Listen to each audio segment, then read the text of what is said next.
Hello, everyone. Welcome to the Newsbrowse News broadcast.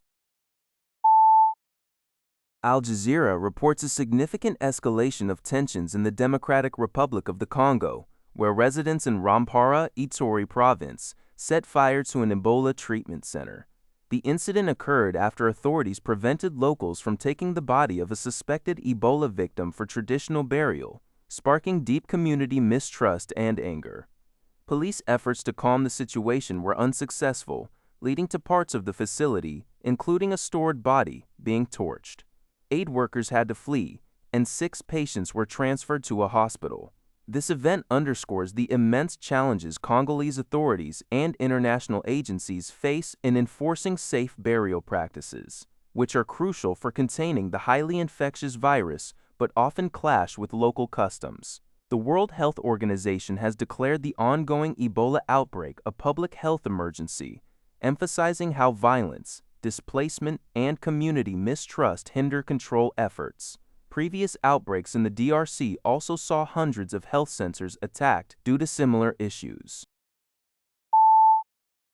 UPI reports that Eli Lilly's investigational weight loss drug, Retatrutide, has shown remarkable effectiveness in a Phase 3 trial. Nearly half of the participants receiving the weekly injection lost more than 30% of their body weight over 2 years. Specifically, those on the highest dose lost an average of 70 to 85 pounds, equivalent to 28% to 30.3% of their initial body weight. Eli Lilly's chief scientific and product officer Dan Skowronski noted that this level of weight loss is unprecedented with similar medications. Retatrutide uniquely targets 3 hormones, GAP1, GIP, and glucagon, differentiating it from existing drugs that typically target only 2. Side effects observed in the trial, such as nausea, diarrhea, constipation, upper respiratory tract infections, and dysesthesia, were consistent with those of other weight loss medications.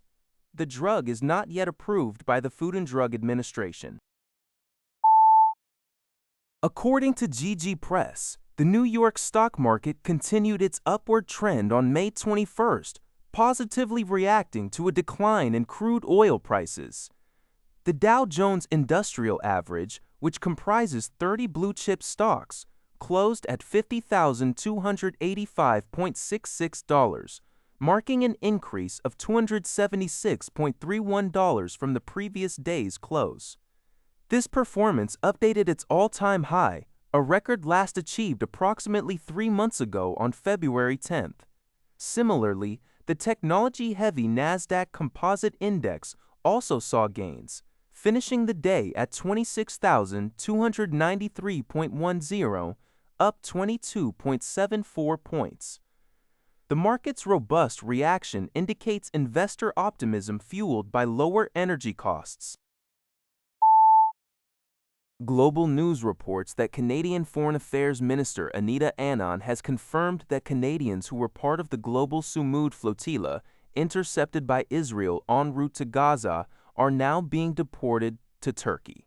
Approximately 12 Canadians were among the hundreds of activists on 41 boats, whose mission was to break Israel's blockade of Gaza and deliver humanitarian aid to the war-torn region. Prime Minister Mark Carney strongly condemned Israel's actions, describing the treatment of flotilla members as abominable and unacceptable, particularly after video footage emerged showing activists kneeling with bound hands being taunted by Israel's national security minister.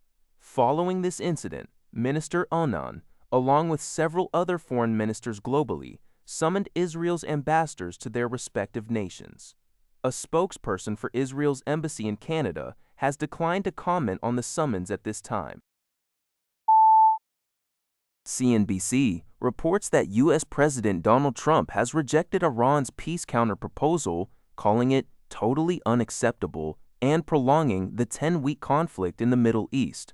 Tehran, in turn, vowed to never bow, with Iranian army spokesperson Brig.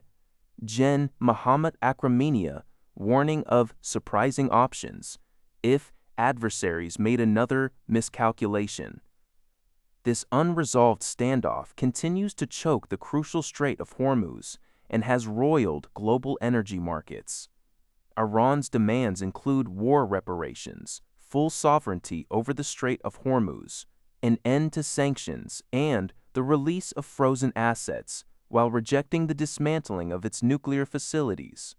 Israeli Prime Minister Benjamin Netanyahu stated that the war is not over due to Iran's continued nuclear program, support for proxies, and ballistic missile development.